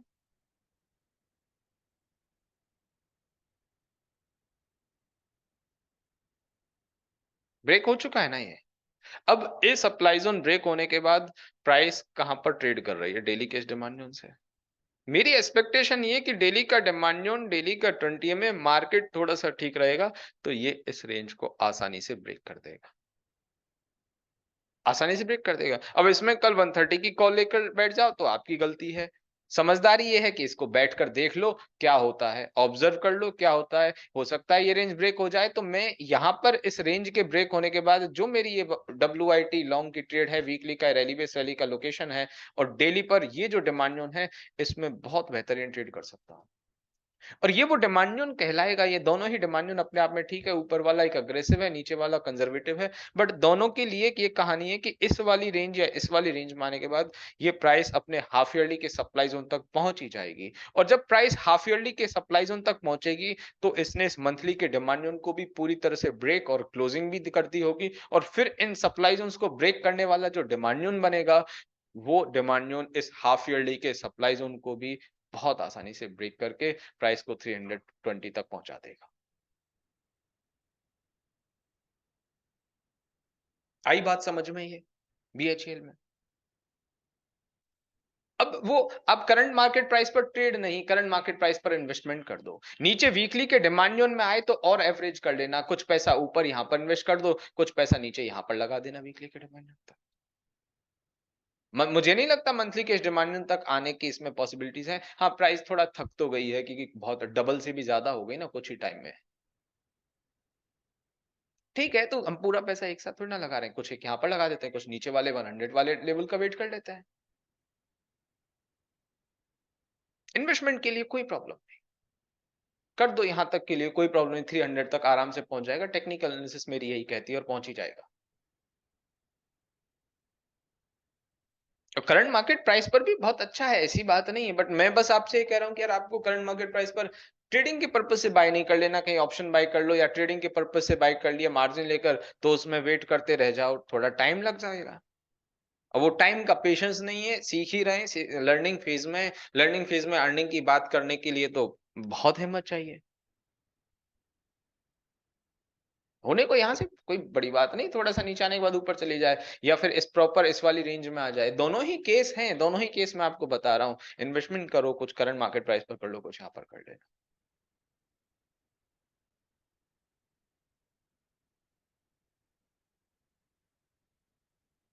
LNTFH के बारे में कल हम बात कर रहे थे ना, यहाँ पे 2% आज स्टॉक डाउन है। इस 2% स्टॉक के डाउन होने पर ही आपका बीपी ऊपर नीचे हो जाता है, यदि आप ऑप्शन ले रहे होते। कई लोगों ने लिया होगा तो ठीक है, उनकी वो जान है। बट यदि आप इसमें वेट कर रहे हैं अपने किसी लेवल का कि यहां तक प्राइस आए उसके बाद देख लेंगे, या एक काम करते हैं, इस वाली रेंज जो कितने बार प्राइस यहां पर रुक चुकी है, जून, जुलाई, अक्टूबर, और वापस से अक्टूबर में 2 बार इस रेंज तक रुक चुकी है ना। एक बार ये रेंज ब्रेक हो जाए, इस रेंज को वीकली का कोई डिमांड जोन, डेली का कोई डिमांड जोन ब्रेक कर दे, तो वो वीकली डेली के डिमांड जोन पर मैं ट्रेड कर लूंगा, और डिमांड जोन तक प्राइस आ ही जाएगी। ज्यादातर चांसेस यही होते हैं कि आ जाती है प्राइस, ऐसी बात नहीं है कि डिमांड जोन में पहुंच ही नहीं रही। आई बात समझ में? क्लियर हुआ ये पॉइंट BHEL का?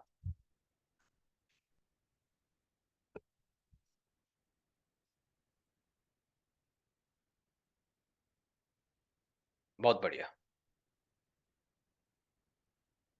एक, आज आज कोई हम ब्रेक नहीं लेने वाले, ठीक है? ब्रेक नहीं है। ब्रेक नहीं किसी भी तरह से, मज़े आ गए। ऐसे ही मज़े आएँगे और आप जब बाद में रिकॉर्डिंग सुनेंगे, रिकॉर्डिंग सुनते हुए देखेंगे, तो और अच्छी तरह से समझ में आने लगेगा और फिर खुद चार्ट पर इसको ऐसा होते हुए देखेंगे, तो और भी अच्छा पता चले और भी अच्छी तरह से लगेगा।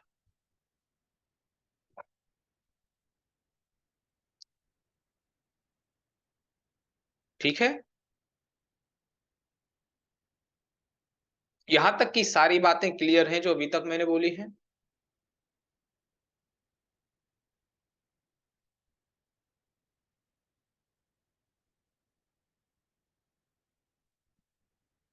हाँ, ओके निर्मल, गुड।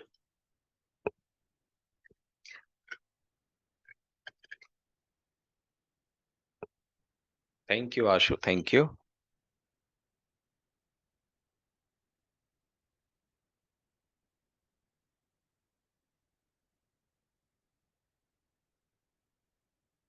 सर अगर ऐसे ट्रेड मिलेंगे तो कैपिटल कम पड़ जाएगी। निकुंज हमें फ़ोकस भी ऐसे ही ट्रेड्स पर करना है। फ़ोकस भी ऐसे ही देखिए, आज तक कोई भी इंसान ज़्यादा ट्रेड करके पैसे वाला नहीं बना होगा। कम ट्रेड, अच्छी ट्रेड करके ही पैसे वाला बना होगा ट्रेडिंग से। आप अपने आप का इवैल्यूएशन कीजिए, एक सेल्फ इवैल्यूएशन के ऊपर मैंने काफ़ी टाइम पहले पहले मैं थोड़े बहुत वीडियो बनाता था, इंस्टाग्राम पे एक पोस्ट डाली थी, सेल्फ इवैल्यूएशन कि खुद का आकलन करना कितना ज़रूरी है। यदि आप ट्रेडिंग में कुछ कर रहे हो, अपना टाइम इन्वेस्ट कर रहे हो, अपना पैसा इन्वेस्ट कर रहे हो, ये सारा कुछ आप दे रहे हो, उसके बाद भी पॉजिटिव रिजल्ट आपको नहीं मिल रहे हैं, तो कहीं न कहीं जाँचना चाहिए, परखना चाहिए ना अपने आप को कि भई मुझसे गलती हो रही है तो क्या हो रही है, कहाँ हो रही है? तो उसमें आपको इतनी सारी चीज़ें पता चलेंगी और उन सारी चीज़ों में एक बात पता चलेगी कि सब बार-बार रिपीट हो रही है। ओवर ट्रेडिंग कर रहे हैं, ऑप्शंस कर रहे हैं, रिस्क बहुत ज़्यादा ले रहे हैं पैसा रिकवर करने के लिए या पैसा ज़्यादा बनाने के लिए। कहीं से भी जो कुछ भी मिल रहा है उसको ही बाय या सेल करते जा रहे हैं। जब स्टॉप लॉस ट्रेडिंग की ट्रेडिंग के पर्पज़ से कोई चीज़ ट्रेड की, उसको इन्वेस्टमेंट में कन्वर्ट कर लिया। इस तर इस तरह का आप अपने ट्रेडिंग को लेकर सेल्फ इवैल्यूएशन करेंगे, तो मैं डेफिनिटली 100% ये बात कह सकता हूँ आपको। मैं 100% कह सकता हूँ इस बात को कि इस इवैल्यूएशन में आप अपनी वो गलतियाँ ढूँढ ही लेंगे। मैंने आपको कहा था कि 3 लेवल होता है। एक तो गलती ढूँढना, उसके बाद उसका सॉल्यूशन ढूँढना और फिर उसका इम्प्लीमेंट करना। फोमो का क्या? किस चीज़ का फोमो मेरी समझ में बात नहीं आती। ये फोमो है किस चीज़ का?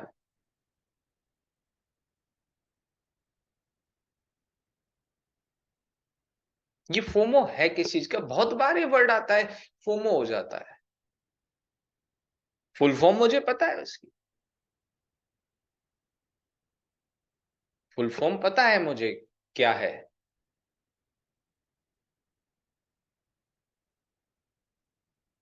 बट ऐसा होता क्यों है? या आपके इस तरह से ओवर एक्साइटेड होने से, आपके अंदर फोमो आ जाने से, फ़ियर ऑफ मिसिंग आउट कि कोई भी चीज़ ऊपर जा रही है, तो यार उसको हम ऊपर जाते हुए पकड़ लें, कहीं हमसे कोई अच्छी अपॉर्च्युनिटी मिस नहीं हो जाए। वो उसकी वजह भी तो जानो, बीमारी पता लग गई, बीमारी की वजह भी तो जानो, कि वजह क्या है, प्रॉब्लम क्या है? सिर्फ़ एक वर्ड सुन लिया कि फोमो नाम की कोई चीज़ होती है, तो फ़ील करने लग गए कि वो हमारे साथ हो रही है, ट्रेडिंग में भी हो रही है।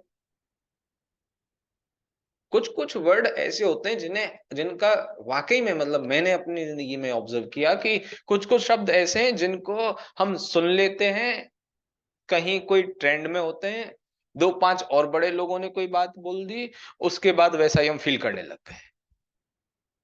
फोमो, एंग्ज़ायटी और इस तरह की चीज़ें जो होती हैं। और हमें असल में उनका मतलब भी नहीं पता और मतलब पता है तो हमें ये नहीं पता कि हमारे साथ क्यों हो रहा है और हम ये पता लगाने लग जाएँ कि हमारे साथ क्यों हो रहा है, तो आप ये खुद को आप कहोगे कि यार मैं कितना बड़ा बेवकूफ़ हूँ। ये तो कोई बात ही नहीं है। इसको तो बिना बात के मैंने एक नाम देकर इतनी बड़ी बात बना दी। जो कि हो ऐसा था ही नहीं।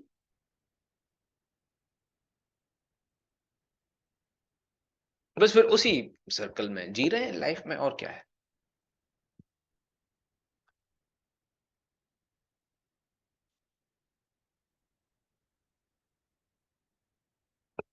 कुछ नहीं फोमो, सिर्फ और सिर्फ ये कि आपको आपके ही बनाए हुए रूल याद नहीं रह रहे हैं। वो कोई कि मैं एक न्यूज़पेपर पढ़ रहा था, उसमें सबसे पहली लाइन सुबह-सुबह मैंने पढ़ी, बहुत ज़्यादा तो पढ़ता नहीं हूँ, वो ये थी कि इंसान पहले तो अपने आप से झूठ बोलता है, फिर वही झूठ सबसे बोलता है खुद को सैटिस्फाई करने के लिए।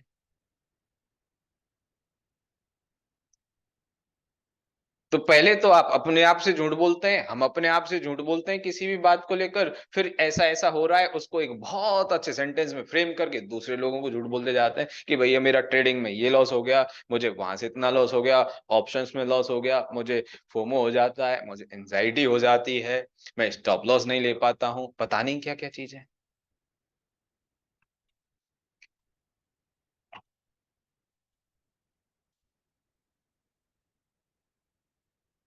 सीयूबी में ये हाफ ईयरली पर डिमांड ज़ोन था, ड्रॉप बेस रैली, ठीक है? इस हाफ ईयरली के डिमांड जोन में प्राइस आई ऊपर अपने हाफ ईयरली के सप्लाई जोन को ब्रेक करने के बाद। हाफ ईयरली के सप्लाई जोन को ब्रेक करने के बाद, और उससे पहले भी ये ब्रेक हुआ, वो इस विदाउट बेस कैंडल वाले डिमांड जोन की वजह से, इस विदाउट बेस कैंडल वाले डिमांड जोन की वजह से, ड्रॉप बेस एलए का डिमांड जोन। क्वार्टरली पर भी यही स्ट्रक्चर था, मंथली पर भी यही स्ट्रक्चर था। सबसे अच्छी बात कि इन स्ट्रक्चर में प्राइस 2-3 साल एक रेंज में रहने के बाद आई। 2-3 इयर्स तक प्राइस एक सेम रेंज में रही थी। उसके बाद यहां पर आई। और ऊपर के ऑलमोस्ट इस वाली रेंज तक के सारे सप्लाई जोन टेस्टेड थे। अभी जो एक सप्लाई जोन है फ्रेश, ये है क्वार्टरली का, ये सप्लाई जोन, ये ड्रॉप बेस वैली के डिमांड जोन में प्राइस आई है क्वार्टरली हाफ ईयरली के इन डिमांड जोन्स में। ऊपर अभी जो जो सप्लाई जोन बनाते हुए आई है वो ये सप्लाई जोन है। अभी सप्लाई जोन से हमें कोई मतलब नहीं है। इस सप्लाई जोन से मुझे मतलब क्यों नहीं है? क्योंकि मेरे पास ऐसी डेफिनेशन नहीं हो रही कि प्राइस किसी सप्लाई जोन से आ रही है। मेरे पास डेफिनेशन ये हो रही है सप्लाई जोन बनाते हुए आ रही है। दोनों में डिफरेंस है कि सप्लाई जोन बनाते हुए आ रही है या सप्लाई जोन के ऑर्डर पिक करते हुए आ रही है, दोनों में डिफरेंस है। तो अभी सप्लाई जोन से बहुत ज्यादा मतलब नहीं जब तक कि प्राइस सप्लाई जोन तक पहुंच नहीं जाती। हाफ क्वार्टरली का ये स्ट्रक्चर, क्वार्टरली का 20 एमए है अभी। मंथली का ये स्ट्रक्चर, मंथली का 20 एमए इसको रोक रहा है ना, एक बार रोका है ना मंथली के 20 में, मंथली का 20 में रोके। बट एक बात मैं से ये चाहता हूं कि थोड़ा ऊपर प्राइस जाए, भले ही 20 में रोके, भले ही थोड़ा सा ही 20 में के ऊपर जाए, बट ये एक मंथली पर ड्रॉप बेस सेलिंग का डिमांड बन जाए। ये मेरा पेशेंस लेवल कह रहा है कि मैं वेट करूं कि ड्रॉप बेस सेलिंग का मंथली का डिमांड बन जाए। उस ड्रॉप बेस रैली के मंथली के डिमांड बन जाने के बाद मेरे पास एक अच्छी एमआईटी ट्रेड हो जाएगी, जो कि मुझे इस क्वार्टरली के सप्लाई जोन तक प्राइस को ऊपर पहुंचाने के लिए बहुत अच्छी तरह से सपोर्ट करेगी। अभी तो मैं इसको मार्क नहीं कर सकता, वेट करेंगे जब तक ये मंथ एंड होता है। और फिर उसके बाद भी नहीं बना तो फिर दूसरी बात देखेंगे, कोई दूसरी कैंडल बनेगी, हो सकता है ये कुछ ऐसी बन जाए, यहाँ पे हाफ बॉडी हो, फिर उसके बाद एक और बड़ी कैंडल बन जाए जो ऊपर जाए, और वो बड़ी कैंडल कहां से बन सकती है वो भी बात करेंगे। ऐसे ही पेशेंस डेवलप होता है। कितने लोग आप में से, आपका मोबाइल गिरा, आपने कुछ हाथ में होते हुए भी उसको साइड में किया और सबसे पहले अपना मोबाइल उठाया और फिर देखा कि स्क्रीन टूटी या नहीं टूटी। कितनी जल्दबाजी होती है ना इस बात में, बताएं इस बात में कितनी जल्दबाजी होगी। तुरंत ऐसा लगता है, तुरंत की तुरंत ही उसको फोन को उठाए जाना चाहिए और देखते हैं क्या हुआ। और जबकि वो फोन बिल्कुल एकदम से नॉर्मल सरफेस पे गिरा है, कहीं रोड पर गिर गया, कहीं हमारे ही फर्श पर गिर गया, चेयर पर बैठे-बैठे गिर गया। अब छोटी-सी बात आप खुद समझ जाइएगा कि मैं क्या कहने जा रहा हूँ। आपने जितनी जल्दबाज़ी उसको उठाने में करी, ठीक वैसे ही दूसरी बात बता रहा हूँ कि वही फ़ोन आपका यदि पानी में गिर गया, वही फ़ोन आपका पानी में गिर गया, तो पानी में ज्यादा देर गिरे रहने से आपका फोन ज्यादा खराब होता? पानी में गिरने के बाद आपको पेशेंस लेवल दिखाना चाहिए था, या फिर एक फर्श पर गिरे हुए फर्श पर फोन गिरने के बाद आपको पेशेंस लेवल दिखाना चाहिए? दोनों में डिफरेंस समझना आप, छोटा सा ही डिफरेंस है, बहुत ज्यादा बड़ी बड़ी बात नहीं। यदि फर्श पे फोन गिरा, जो होना था वो हो गया, आराम से उठा लेंगे, क्या प्रॉब्लम है? पानी में गिरता तो ऐसी बात है यार, और ज्यादा गहरा नहीं चला जाए, फर्श पर गिरने के बाद तो गिर ही गया ना, उसमें जो होना था वो हो गया।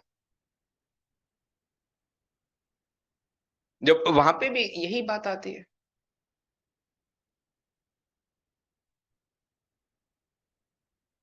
इसमें यदि मैं वेट करूं ड्रॉप बेस रैली के डिमांड बनने का और एक और नई कैंडल बनने का, इसके लिए बहुत पेशेंस लगेगा, बहुत पेशेंस। मेरा बार बार मन करेगा मैं वीकली के किसी और डिमांड को ट्रेड कर लूं, मेरा बार बार मन करेगा मैं डेली के किसी डिमांड को ट्रेड कर लूं। होना जाना उसे कुछ नहीं है। आप फोन उठाने की कितनी जल्दबाजी कर लो, फर्श पर गए हो कि होना जाना कुछ नहीं है, स्क्रीन टूटी तो टूट गई, गया। 1 मिनट बाद उठाओगे तो भी टूटी हुई मिलेगी, 1 सेकंड में उठा लोगे तो भी टूटी हुई मिलेगी। तो फिर जल्दबाजी क्यों, और ऐसी जल्दबाजी क्यों? अब वीकली के टाइम फ्रेम को देखें, वीकली पर इस क्वार्टरली को कोइंसाइड करते हुए मेरे पास ये एक ड्रॉप बेस रैली का डिमांड जोन था, यहां से अच्छी तरह से प्राइस में अपमूव आया, बट एक कंफर्मेशन वाला पॉइंट जो मैं देखता हूं वो कंफर्मेशन वाला पॉइंट नहीं हो पाया, प्राइस वीकली के ही 20 EMA से नीचे आ गए। ऑल्दो मैं इसमें WIT लॉन्ग की प्लान कर रहा था, बट नहीं। फिर उसके बाद प्राइस और नीचे आई, इस विदाउट बेस कैनल वाले नॉर्मल से जोन से ऊपर जाने लगी। अब मैं इस डिमांड के ऊपर हटा रहा हूं, और इस जोन से ऊपर जाने के बाद देखिए यहां तक की कहानी क्या थी, मई 2023 तक की कहानी क्या थी कि प्राइस ने इस वीकली के 20 EMA तक पहुंची, उसके बाद नीचे आई, वीकली के इस डिमांड तक पहुंची, इस डिमांड को ब्रेक कर दिया, यस और नो। यहां तक की कहानी यही थी, प्राइस वीकली के डिमांड से ऊपर गई, 20 EMA तक पहुंची, नीचे आने लगी, डिमांड को ब्रेक कर दिया। डिमांड को ब्रेक करने के बाद प्राइस नीचे आई, विदाउट बेस कैनल वाले डिमांड में एंट्री दी, ऊपर गई, फिर 20 EMA तक पहुंची, फिर 20 EMA तक पहुंची, फिर एक नए विदाउट बेस कैनल वाले डिमांड में आई, फिर ऊपर गई, फिर 20 EMA तक पहुंची, फिर एक डिमांड में आई, फिर ऊपर गई। लास्ट के दो डिमांड 20 EMA वीकली होने के बाद भी फॉलो होने लगे। अब इन डिमांड को यही तो कहेंगे जो लेटेस्ट में हुआ कि अब डिमांड फॉलो होने लगे, उससे पहले तो ब्रेक हो ही गया था। अब क्या मुझे BHEL की तरह कॉन्फिडेंस नहीं आने लगेगा कि यार हाँ मेरे डिमांड में दम आ रही है, बाइंग में पोटेंशियल आ रहा है? और अब ये जो नया ड्रॉप बेस रैली का डिमांड बना है, अब ये जो नया ड्रॉप बेस रैली का ये जो डिमांड बना है, ये अपने आप में कितना ठीक डिमांड है? अच्छी क्लोजिंग है, ठीक है। ऊपर वाले supply zone multiple time test हो चुका है, हाँ मंथली के 20 EMA तक प्राइस पहुंच गई, ये एक छोटा सा नेगेटिव फैक्टर है और बहुत ज्यादा नहीं। वीकली का ये ड्रॉप बेस वाली डिमांड, डेली पर ये स्ट्रक्चर, और 125-75 मिनट पर यदि मैं इसमें लॉन्ग ट्रेड की बात करूं तो मेरे पास ये रही ट्रेड। 75 मिनट पर यदि मुझे कुछ मिलता है, ये रही ट्रेड। ये 75 मिनट वाला ये लेवल शायद हमने पहले मार्क किया हुआ, ये एक अग्रेसिव लेवल है, ये अग्रेसिव लेवल है, और इस अग्रेसिव लेवल को मैंने मार्क सिर्फ इस वजह से कर दिया क्योंकि ये वाला जो गैप है ना, इसने इन सप्लाई जोन्स, इन डेली की रेंज को, इन वीकली के सप्लाई जोन्स को ब्रेक किया, इस वजह से मुझे थोड़ा सा इस पे कॉन्फिडेंस है। चाहे मैं इस 1:2 के अकॉर्डिंग ही इसको देखूं, पर मैं देखूंगा जरूर। मैं इसे इग्नोर नहीं कर दूंगा कि कोई सप्लाई जोन नहीं, मैं चाहे ट्रेड नहीं करूं, बट इसको नोटिस जरूर करूंगा कि क्या होता है। ये नीचे वाला एरिया तो है ही ठीक, बट ऊपर वाले एरिया को नोटिस जरूर करूंगा कि होता क्या है। और ऊपर वाले जोन ने थोड़ा भी रिएक्शन दिया तो नीचे प्राइस यदि आती है तो नीचे वाले जोन की प्रोबेबिलिटी और भी ज्यादा बढ़ जाएगी चलने की, क्योंकि ऊपर वाला अग्रेसिव लेवल ही अच्छा रिएक्ट कर रहा है, तो कंजर्वेटिव तो बहुत अच्छा रिएक्ट करेगा। ये एक एक कैंडल को बनते हुए देखना कि क्या होता है, और मुझे ऐसा लगता है कि इन्हीं के सहारे कुछ ऐसा हो जाएगा कि मंथली का ये ड्रॉप बेस डिमांड बन जाएगा। ऐसा नहीं भी हुआ। 5% केस में ये मानकर चल रहा हूँ नहीं हुआ, क्योंकि कोई 2022 में कोई बात थी पीएनबी को लेकर, मुझे लग रहा था कि मंथली की 20 ईएमए से कैंडल ऊपर बनने वाली है, वो ऊपर बनी भी, लास्ट के 2 दिनों में ऐसी सेलिंग आई कि वो मंथली के 20 ईएमए के ऊपर सिर्फ विक रह गई, बॉडी नीचे आ गई। फिर भी मैं मानकर चल रहा हूँ कि ऐसा हो सकता है। तो अब ये सब कुछ होने में कितना टाइम है, कितना टाइम लगेगा, और वो टाइम जो आप दे रहे हो, वो टाइम आपको पैसा भी बना कर देगा, प्राइस को ऊपर पहुंचाने का पूरी तरह से काम करेगा।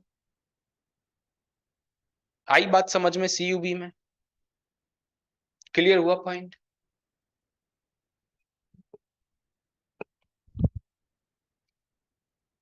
देखिए, काम आप लोगों का डब्ल्यूआईटी ट्रेड देखने से भी चल जाता है। डब्ल्यूआईटी ट्रेड नॉर्मल ट्रेड कर लो, चल जाएगा। एमआईटी ट्रेड कर लो, चल जाएगा। क्यूआईटी ट्रेड कर लो, चल जाएगा। डीआईटी ट्रेड कर लो, चल जाएगा। कोई बड़ी बात नहीं, काम इससे भी चल जाएगा।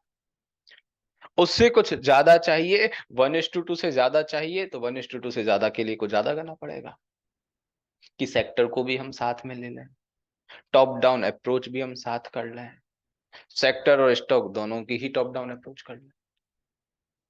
और उससे भी ज्यादा चाहिए तो बीएचईएल में जितने पेशेंस की हम बात कर रहे हैं, जिस तरह से जोन के फॉर्मेशन, अब जैसे निफ्टी आईटी में आगे ऐसा ही तो होने वाला है।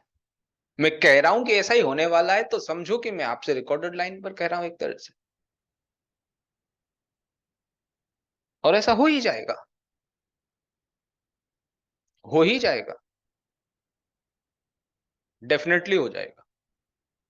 बट उस होने में आप पार्टिसिपेट तभी कर सकते हो जब जितनी सारी चीजें आपको बता दी हैं, उनमें से कम 70-80% को भी देख लो तो